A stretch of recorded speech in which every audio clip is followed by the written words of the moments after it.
Hi, Chris Moss here. I'm lucky enough to find myself in Antibes in the south of France, where the views are fine and the weather is a lot warmer than it is in the UK. I'm here to ride yet another new Suzuki. It's Suzuki's GSX-8S. It's a naked street fighter, as you can see.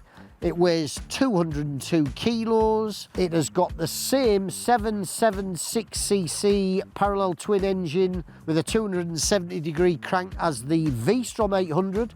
It costs 8,155 quid to buy. I'm going to go into them there hills that you can see behind me to ride on some of the twistier, more challenging routes. When I've done that, I'll know more and I'll pass a verdict on what I hope is a bit of a fun machine to ride.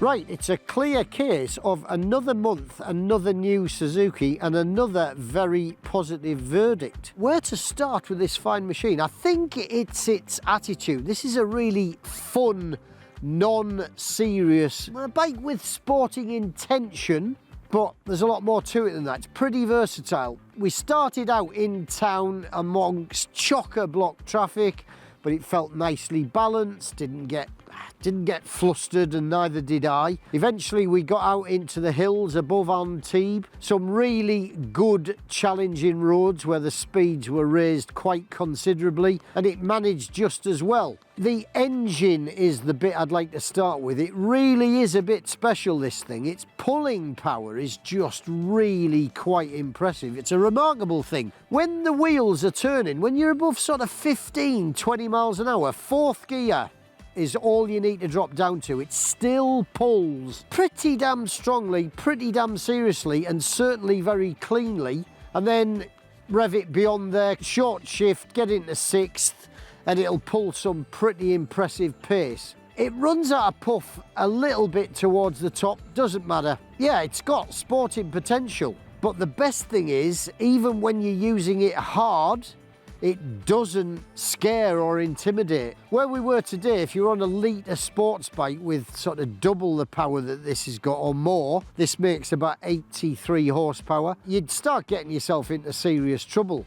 It's a non-serious bit of fun. Light, agile sort of feel to the handling, changes direction in a jiff, nice leverage from the bars, very good brakes. The suspension's quite basic. It's not adjustable, only for preload on the rear. But save it sitting down a couple of times when I really pushed it, I didn't have any issues, and I couldn't really call that an issue either. This bike works very, very well, and it is so easy to manage. It's an ideal first bike. I think it looks the part, makes a nice noise. It's 8,155 quid on the road. I think it offers great value for money at that cost, but it's the enjoyment that it brings. You know, you go at a thrilling pace without being frightened, and I think that is a very strong virtue. The only things I'd knock it for are the tyres. They are fine and they're good